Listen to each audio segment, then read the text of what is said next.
Hello my friends and welcome, my name is Dennis and this is the latest update on Ukraine. And in my yesterday's video, at the end of it, I told you that Ukraine probably used the artillery system to target one of the restaurants in Donetsk city. Well, now we know that inside that restaurant was Dmitry Rogozin, ex-Russian chief of the space agency Roscosmos. So he simply celebrated his birthday with his wife, friends and also officials from the DPR, self-proclaimed republic. And late evening he got not a good visitor for him.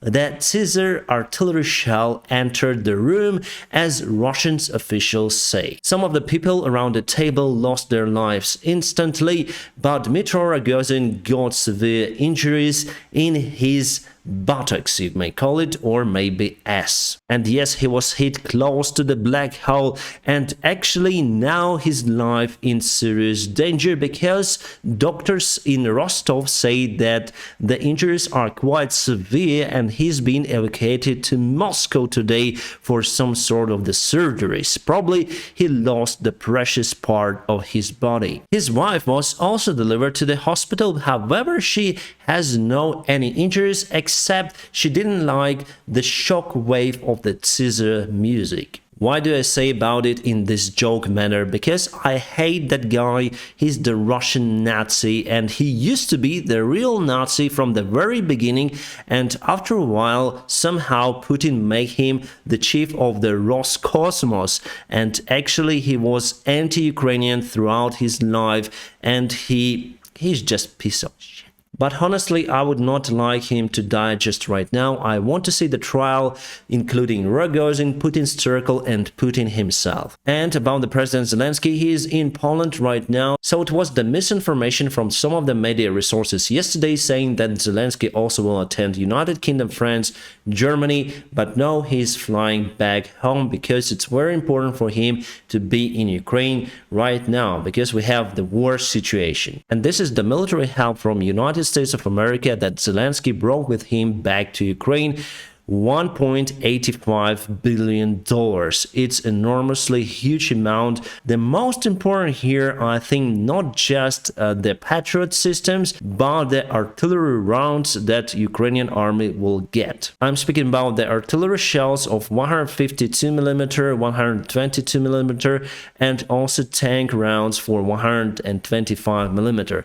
Those are calibers for the Soviet-made tanks, and yes, we have quite a lot of the artillery systems, but not enough artillery shells. With this quantity, we are able to move forward during the winter campaign. Artillery plays a great role in this war, and still we have more Soviet-made artilleries than Western-made, and the only place where they still produce the artillery shells is the Russian Federation, not Ukraine. Yes, we have some sort of the production of those, but it's kind of tiny. And maybe United States start to produce the artillery shells for the Soviet-made systems, or maybe it was that negotiation with the ex-Soviet countries to give Ukraine more artillery rounds. Maybe it's like that. And as we know nowadays that Russia is struggling with their artillery. First of all, they're running out of their resource for their barrels of artillery. They use them very frequently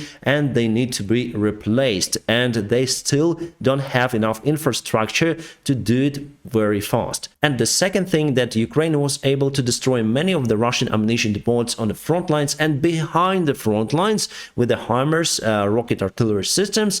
That is why they also struggle with artillery shells, and they start to produce them right now. We can clearly see that the Russian army start to use the artillery shells produced in 2022. It means that they already used their resources. The second biggest achievement for Ukraine in means of the military help from United States, that we have the funding for training, maintenance and sustainment. So the training is very important for our soldiers, our officers.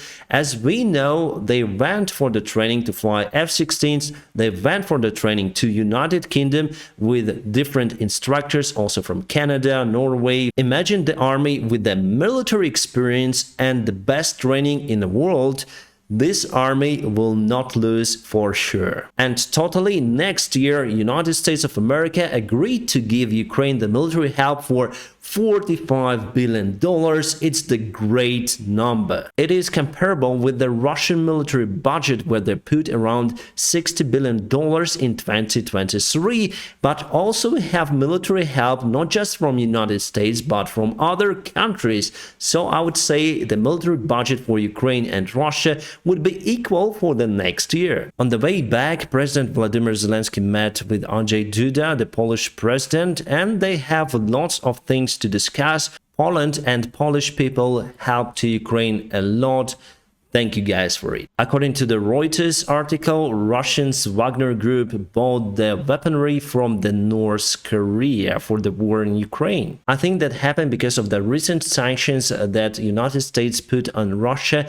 They basically cut all of the equipment that could be used for the military in Russian Federation. Today, the quantity of the Russian soldiers who found their peace in the Ukrainian soil surpassed 100,000 soldiers. It's enormous number, and yes, it's according to Ukrainian statistics, but still it's not far away from reality. And Ukrainian statistics includes just losses in the Russian army. So Wagner is not here. Volunteers from the self-proclaimed DPR and LPR republics are also not there. In the context of the Ukrainian military training in United Kingdom and United States, let's speak about the Russian army. According to the information that was published by the British intelligence, Belarus will provide the facilities, infrastructure and instructors to train the regular Russian army, mainly mobilized soldiers. And yes, you understood it correctly. The army that never fought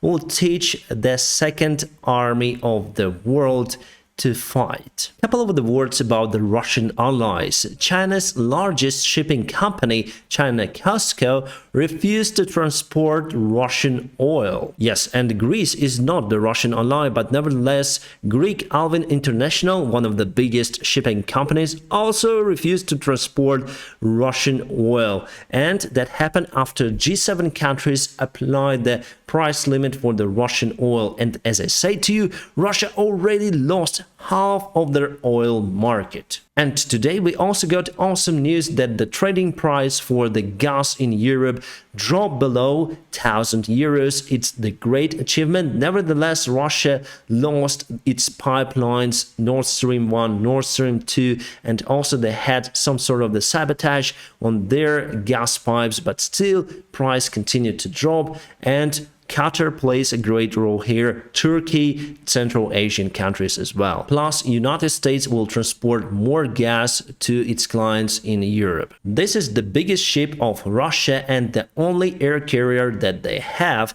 Actually, it was produced in Mykolaiv. Now it carries the name of Admiral Kuznetsov. Well, today it caught fire, as you can see on a picture.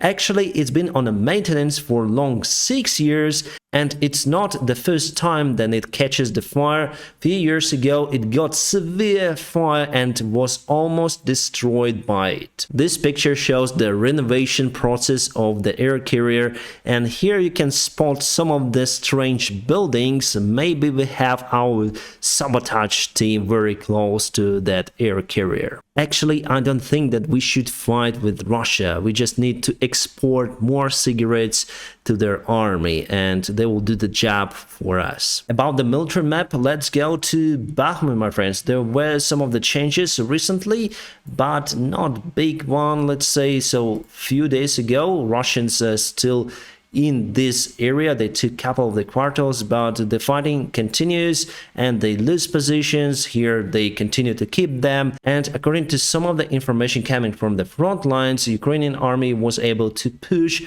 Russians away from the Bakhmut city. So I think we should wait for the newest update of the deep state map showing that Russians withdraw from the residential areas, and that information came from the Russian resources as well. So we may hope that it's correct. Other than that, there were no big changes on the front lines, and for Ukrainian counterattack on Melitopol, my friends, I think we should wait for the new delivery from United States artillery shells and many more, and then in January Ukraine may start the counterattack on that region. I hope it will be like that. I'm gonna keep you updated on situation in Ukraine. Don't forget to press the like to this video to support the channel. If you want to support me financially, there are always some of the links in the video description below. You may support me on Patreon, PayPal, or Donatello, whichever is more convenient for you. And thank you so much for your kind support, my friends. I wish you all a peaceful sky wherever you are, and have a great time.